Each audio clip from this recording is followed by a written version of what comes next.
Tell me, Alvar, how can a man be a feminist within the area of psychology? Well, it's a very, very important question that you're asking, because there's a couple of ways that I believe men can be feminists in the area of psychology. The first one, and I think the most important one, is having an educational formation. Meaning, if you're going to treat patients or work with people who, and women and children who have been victims of abuse and violence, having had courses, having had a specialization, being informed with the consequences, the trauma, the emotional baggage that these people carry and the suffering that they carry. Because if you're not aware of all of that, and if you don't have the tools on how to treat these people and these situations, you risk of re-traumatizing them. You know, if, for example, a woman has been raped and they, or has gone through a lot of physical violence, if you ask questions directly, you know, for her to be able to share that experience, it can be very re-traumatizing. If you see that, for example, a patient or someone is oversharing and they are getting very agitated, you know, stop them. Say, we're going to stop this topic for now. We can change and we can talk about it later. You don't have to talk about it now. It's a process. Healing is multidimensional and it has multiple factors to it. So being empathetic and having a strong academic formation and experience is incredibly important in these type of situations. And as well, being able to count with different colleagues and being able to talk with other men, other psychologists, other people who work in that area, to be able to have a support system to kind of understand and to navigate the different problems and the different difficulties that these problematics undergo. And, you know, at the beginning, you said that some people say that men can't be feminists because men haven't gone through similar experiences. And I believe to a certain point, it's understandable. However, I'll use it in a different way. If you ask, so a male psychologist can't be a psychologist to a woman because he's not a woman himself.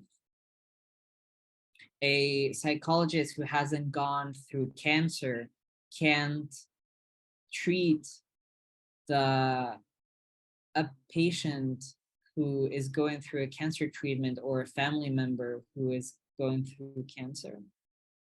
It's understanding, I think, the importance of understanding the different situations, not only from a theoretical perspective, of course, but also being able to understand and to listen. The importance of listening, of hearing how the patient lives her reality, how the patient has gone through their trauma, through their suffering, through their emotional, how they've gone through it, the different mechanisms that they've had to deploy in order to survive that abuse. Being able to hear that and to truly listen is the way to help them heal.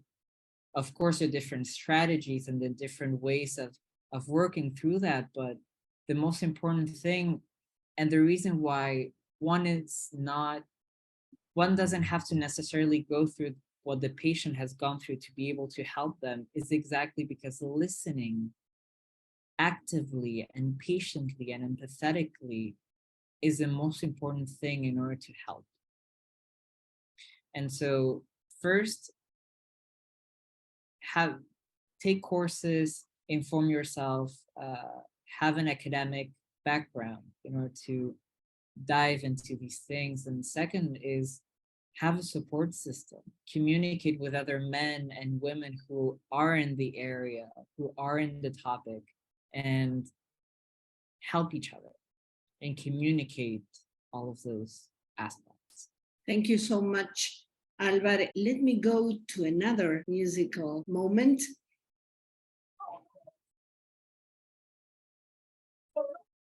I have included this song that is called Sure Shot by the Beastie Boys, precisely to illustrate an example of evolution towards feminist views and activism in everyday life. You know that hip hop has always been problematic, to say the least, in its attitudes to women and the LGBT community at the best of times. So the Beastie Boys were not immune from homophobic and or sexist lyrics in their time. However, they publicly apologized for their homophobic lyrics and backtracked on sexism in 1994, 30 years ago, with Sure Shot, this song in which MCA rapped, I want to say, and we saw it, I want to say a little something that's long overdue. The disrespect to women has got to be through. To all the mothers and sisters and the wives and friends, I want to offer my love and respect till the end.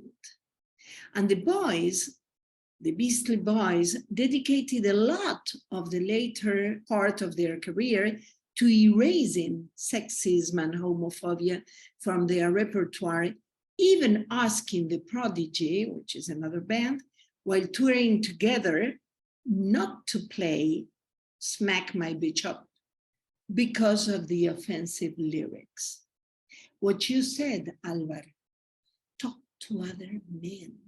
You mentioned that within the field of psychology, things could be done. And I couldn't agree more, because I think of Lacan's phrase, the woman doesn't exist. And you've known the outcry this has caused within the groups of feminist women. As a psychologist, what can you tell us about the great theorists of psychology? Were they or are they feminists? Another brilliant question. I'm currently doing a master's degree, as you said, in psychoanalysis, and I'm going to talk from that perspective. I cannot say if they were or weren't feminists. Specifically, I'm going to talk about Freud and Lacan, as you mentioned. However, I'm going to go with Freud first. Again, I cannot say if he was, wasn't. It's not really what matters in the end. Exactly. He was the first to actually listen to his patients.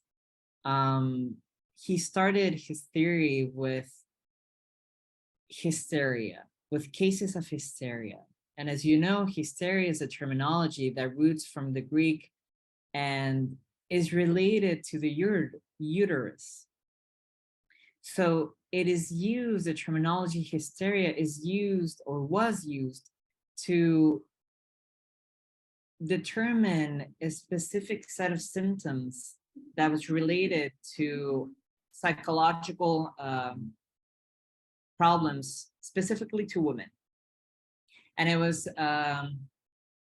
was described as a degenerative pathology or disease that affected only women because it was related to the uterus. And the symptoms that manifested were nervousness, screams, panic attacks, hallucinations, a lot of like violent outbursts.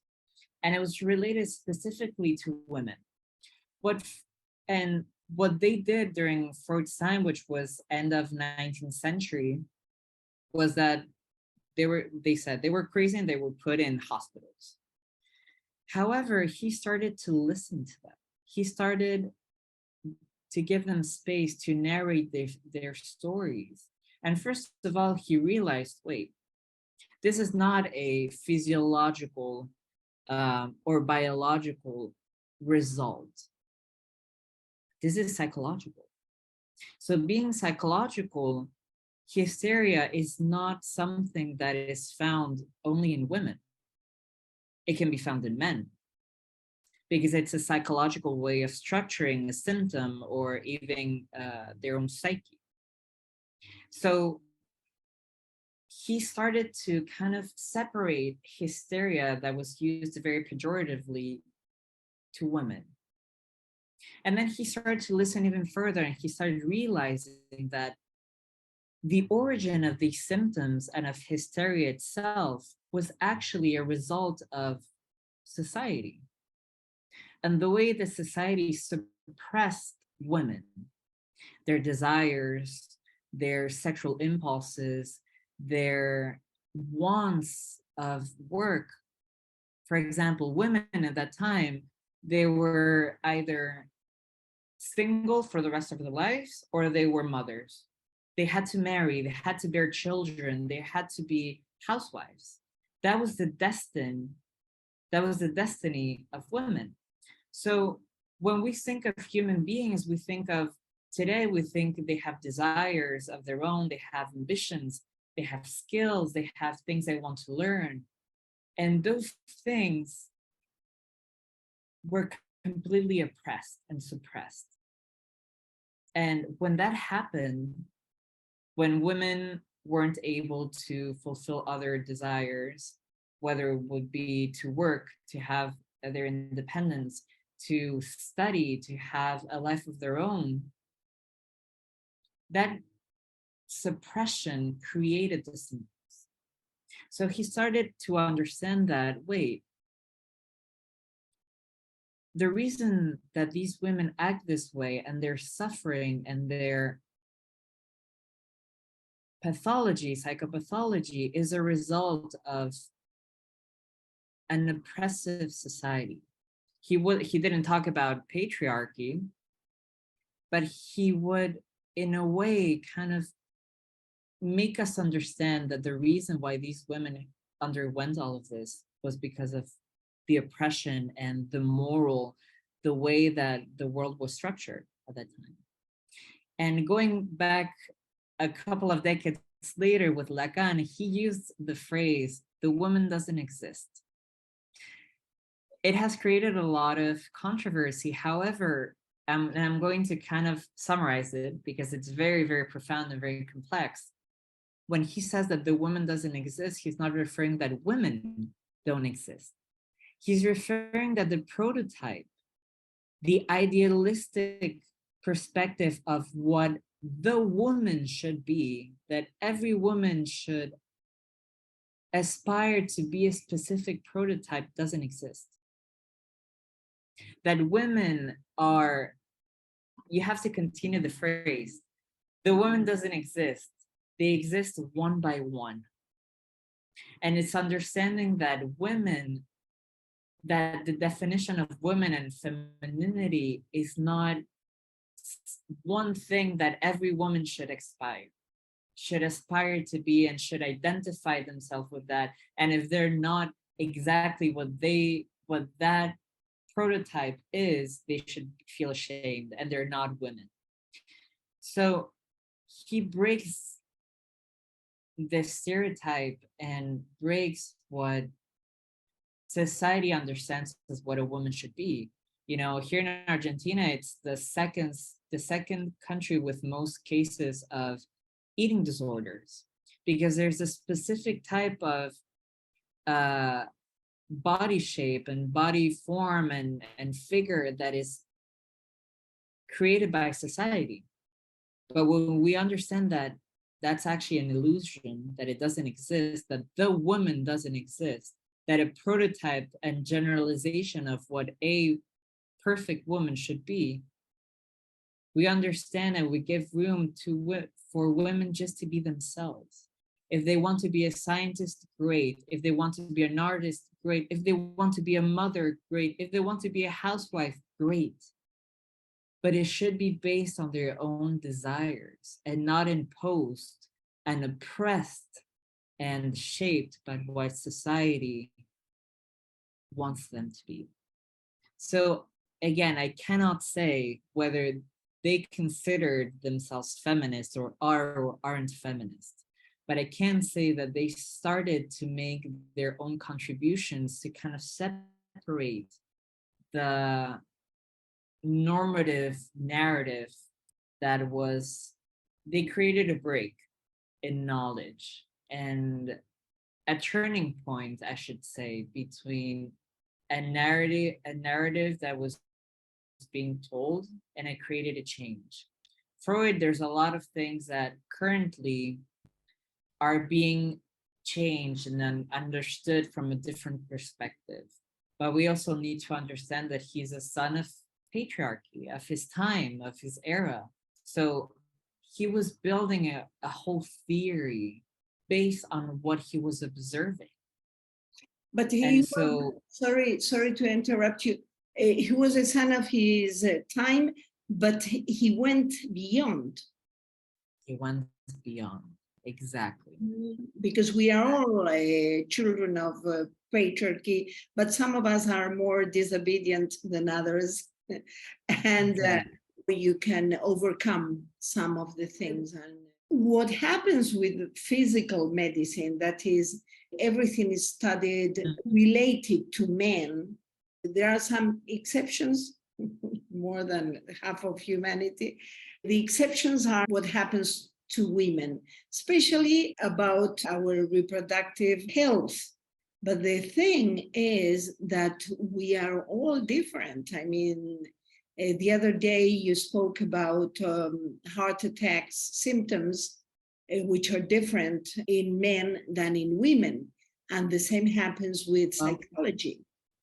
Exactly. Same thing with psychology. For example, when making a diagnosis of autism, for example, it has shown that women present different symptoms than men. And so the diagnosis that is made for women is made much longer than in men, because they have studied and used the same parameters to diagnose autistic symptoms, both in men and women. And when they started to study what autism looked like in women, they realized that they had the same structure. However, they manifested it differently. For example, men who have autism, they are incapable, or they have a lot of difficulty, not incapable, they have very difficult time to establish relationships with others, connecting with others, understanding others' emotions. And for example, women, they have the same problem. However, there's a phenomena that's called masking, meaning that they don't understand what the other person is feeling, but they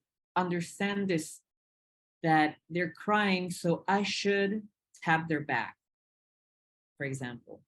So they're not feeling what they're feeling, and they don't really understand why they're sad, or if they make a joke, they don't really understand it, but they tap their back nonetheless, because they know that, oh, someone is crying, so I should do this. So masking is a phenomenon that is, or a mechanism that women with autism use, and is specifically studied in women. And so when they actually realized that, oh, wait, there's a difference, they started to actually study them more and to understand that there are differences. And so it's very hard, because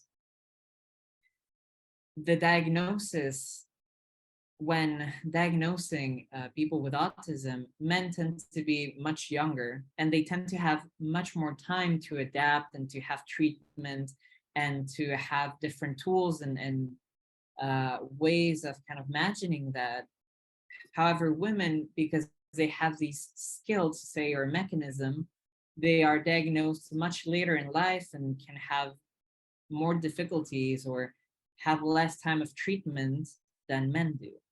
So being on understanding of, same thing with, for example, hysteria as a structure, not as a, what I talked about before, more of a way of structuring your psyche and reality, is presented way different in men than women. Psychopaths, for example, as well, men tend to have different ways of interacting with other people than women. Their own structure is manifested very differently, whether they're men and women. So understanding that these differences are important and to study them not independently, but interdependently. And chances are that this happens, the diagnosis process has to do with parameters for men. So, and chances are that this difference between mental issues between men and women happen with many or most of these issues. So a lot has to be done yet. So that is one field of research field for feminist psychologists.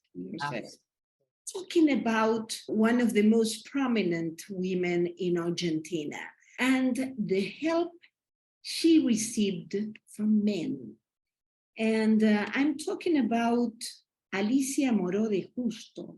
Alicia Moró de Justo received the aid of many men, as we women can help sometimes and can need help also sometimes. To begin with, she received the support of her father, who was called Armand Moreau, whom she defined as a free thinker. He was a French revolutionary who participated in the Paris Commune in 1971. Alicia's father, an anarchist and socialist ideologue, established a bookstore in 1996 in Argentina and joined the socialist groups that began to emerge around that time with the aim of organizing the Argentine workers' movement. And he, the father, went to those places with Alicia. Alicia accompanied him. So she got used to the political customs and way and ambiance and way of doing things. Later, she had the help of Hipólito Yrigoyen, who taught in her school as a professor of moral and civic instruction, and they maintained a close relationship. He used to even lend her books on legal matters. Later on, she met the leaders of the Socialist Party, José Ingenieros, Enrique del Valle y Berlucea, Ángel Jiménez. She founded, together with Zárraga and other men, women, of course, they founded the Centro Feminista de Argentina and the Comité Pro Sufragio Femenino, that is the pro-women's vote committee. After the Congress, the Socialist Party, at Jiménez's request, began to summon her to give lectures to sympathizers in the various socialist centers through the Sociedad Luz, Light Society, located in the neighborhood of Barracas. Of course, the Socialist Party were all men, but they called Alicia Moró de Justo and let her ideas known in those lectures. In 1910, together with Berta W. de Gerchunov and her father, Armand Moreau, she founded the Ateneo Popular with the purpose of promoting the extension of secondary and university education, thus becoming one of the most active centers of popular education in the city. And then in 1926, the women's civil rights law was passed, which established that the rights of men and women should be equal. Of course, the vote was approved for women, was approved 20 years later, more than 20 years later.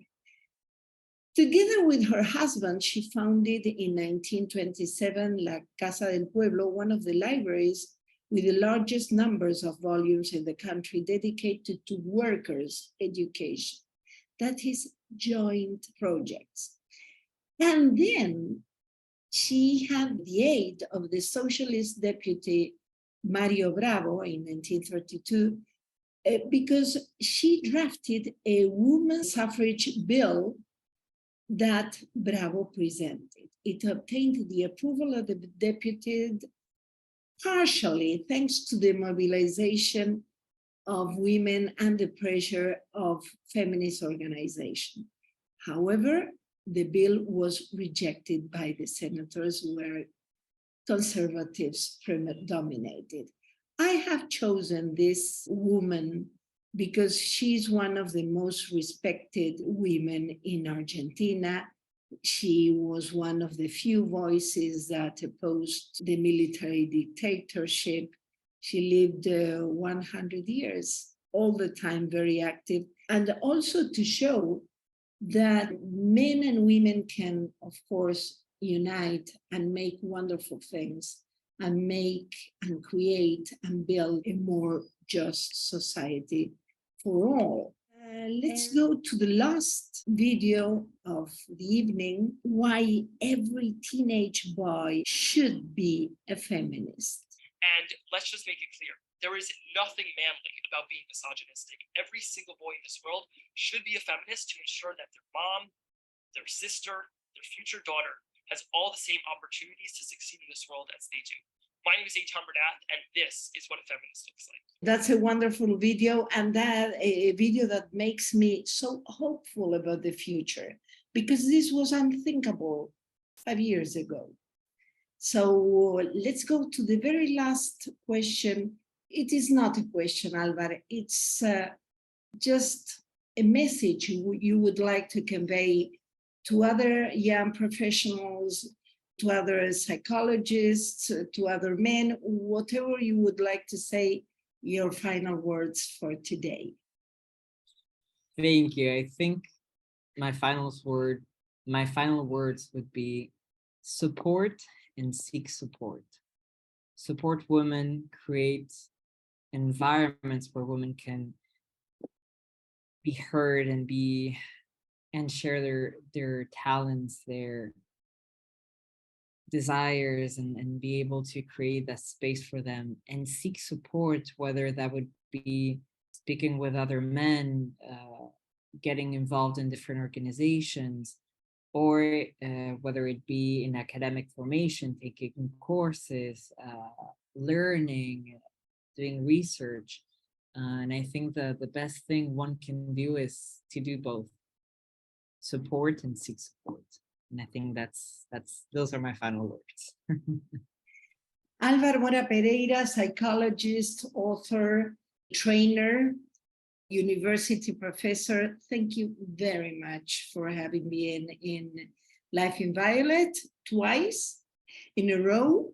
That is really a luxury for us, an honor for our program. And I wish you go on being this feminist in your everyday work and in all the aspects of your everyday life.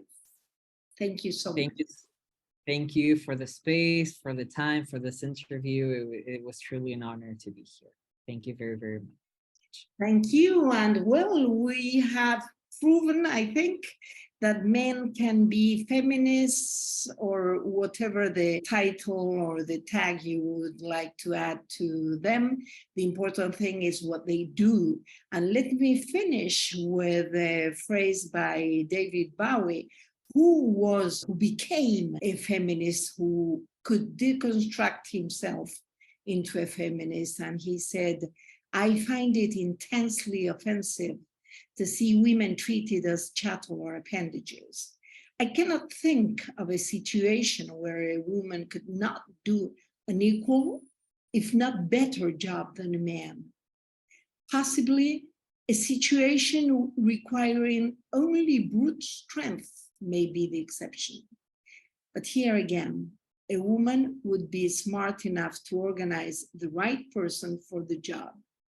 In that singular case, probably a man. Thank you so much for having been in La Vida en Violeta.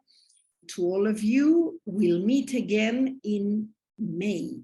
Thank you, Alvar. Thank you, everybody who has listened to this emission. Thank you so much. And this has been Life in Violet, raising feminist consciousness at a global level. Stay tuned.